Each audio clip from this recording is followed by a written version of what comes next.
Kita ke informasi lain, kali ini kami akan mengajak Anda menjadi seorang kurator akuarium raksasa. Mulai memberi pakan hewan jinak seperti ikan baronang dan juga pari hingga sang predator ikan hiu. Wow, ada ikan hiu juga ya. Nah, kira-kira seperti apa pekerjaan ini dilakukan dan juga apa saja tantangannya? Kita simak selengkapnya dalam segmen Inspirasi Pagi.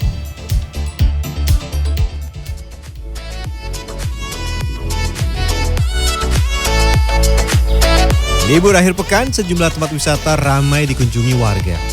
Seperti di sini nih, pengunjung bisa melihat segala aktivitas satwa, mulai dari penyu, ubur-ubur, dan ikan hiu. Total ada sekitar 20.000 ekor biota air tawar dan laut yang ditempatkan pada puluhan kolam terpisah.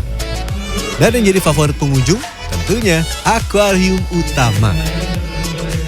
Di akuarium yang mampu menampung 5 juta liter air laut ini, ada puluhan ribu ekor ikan yang bisa dilihat pengunjung. Kali ini saya tidak hanya jadi pengunjung, saya akan menjadi pengurus satwa serta akuarium raksasa.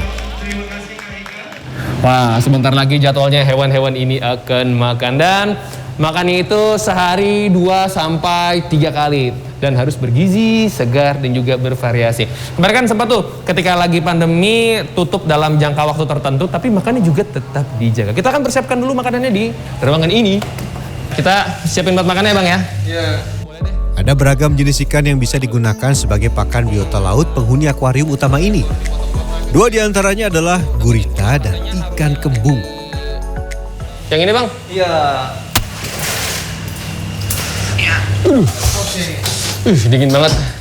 Ini minus 11 sampai minus 13 derajat Celcius. Minus ya, minus. Iya, betul. Ini, Bang, makanannya kita. Iya. Boleh buka dulu gak? Boleh. Ini makanan ikan selat, ikan kembung. Ikan kembung. Iya. Ini sebenarnya selain enak buat ikan juga enak buat kita. Mau dibikin pakai asam, pakai sambal bisa, tapi jangan. Ini jatahnya ikan. Pakan beku ini kita cairkan terlebih dahulu. Bang, ya? Bagian pencairan ini sekaligus menjadi quality control untuk memastikan pakan untuk biota air di akuarium raksasa terjaga kualitasnya. Salah satu ciri pakan yang masih memiliki kualitas baik adalah insang berwarna merah, tidak berbau menyengat atau mengeluarkan lendir.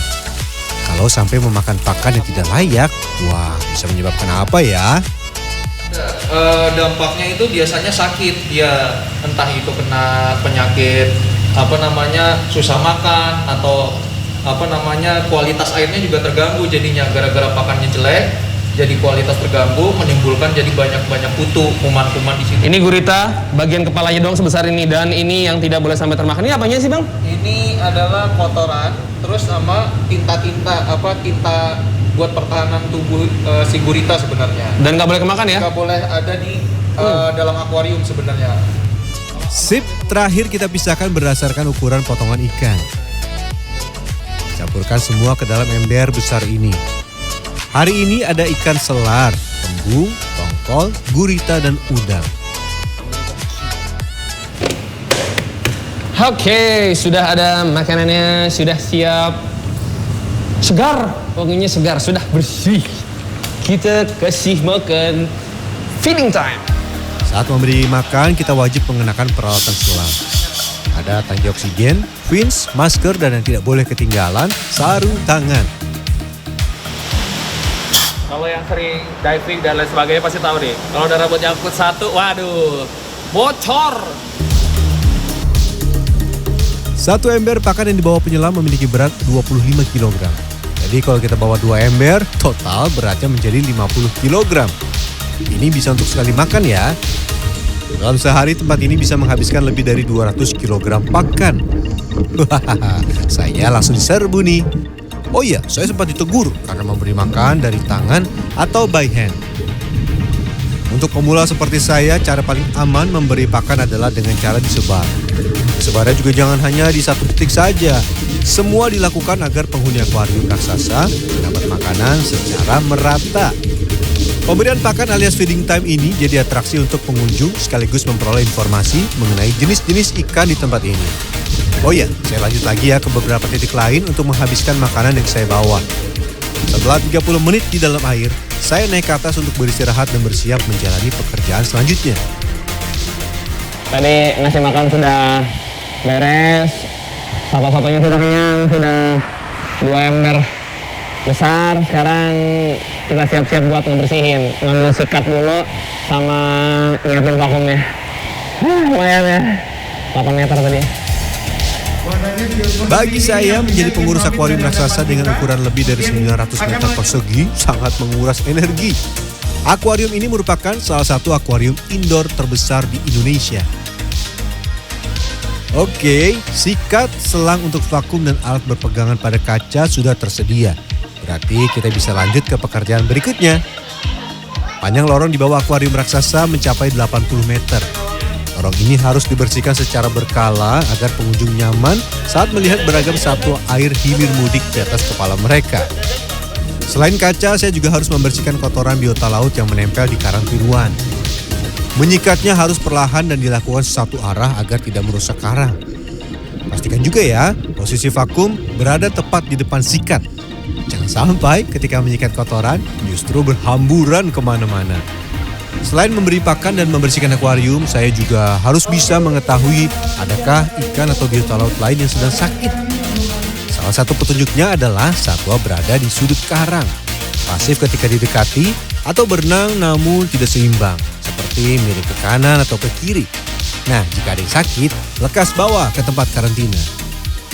Wah, lihat nih, banyak anak-anak yang menyapa saya. Oke, kita bergaya dulu ya. Akuarium yang besar, fish tank utama sudah, yang bagian karantina, tempat Blackie juga sudah. Tapi perjalanan saya belum berakhir untuk memelihara fish yang ada di sini. Kita akan lanjut ke yang sedikit galak, gak sedikit sih emang galak, cute. Tapi saya break dulu. Ada beberapa satwa air yang masuk ke dalam kategori predator di tempat ini. Seperti piranha, arwana, sampai yang jadi favorit pengunjung, ikan hiu. Oke, ini kayak buat ngasih tahu kalau sudah waktunya feeding time.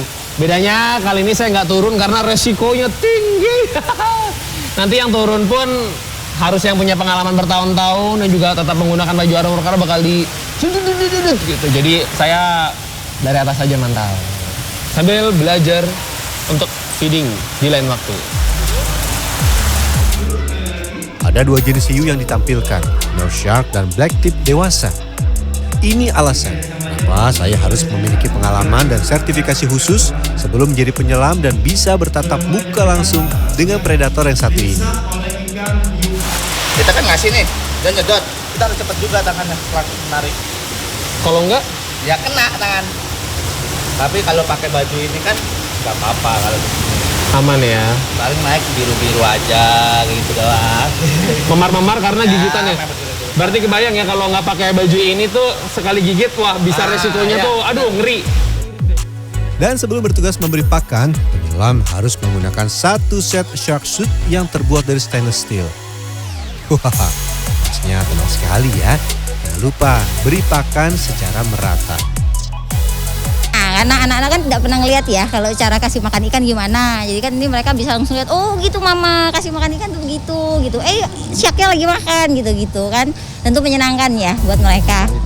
Selain memberi makan, membersihkan akuarium hingga merawat bila ada yang sakit, tugas lain yang tidak kalah penting adalah memastikan air sesuai dengan habitat asli biota ini. Kalau jernih kan belum tentu sehat, tapi kalau udah kualitasnya udah sesuai dengan parameter kualitas air yang diinginkan, jadi kondisi airnya pun akan sehat. Jadi itu yang pertama, kualitas air. Yang kedua adalah pakan, pemberian pakan. Pemberian pakannya juga harus jangan sampai dia itu telat makan. Letih saya setelah bekerja seharian terbayar lunas ketika melihat kaca-kaca di lorong sudah bersih. Biota laut ini kini sudah kenyang serta memastikan tidak ada satwa yang sakit hari ini. Sungguh pengalaman yang menyenangkan.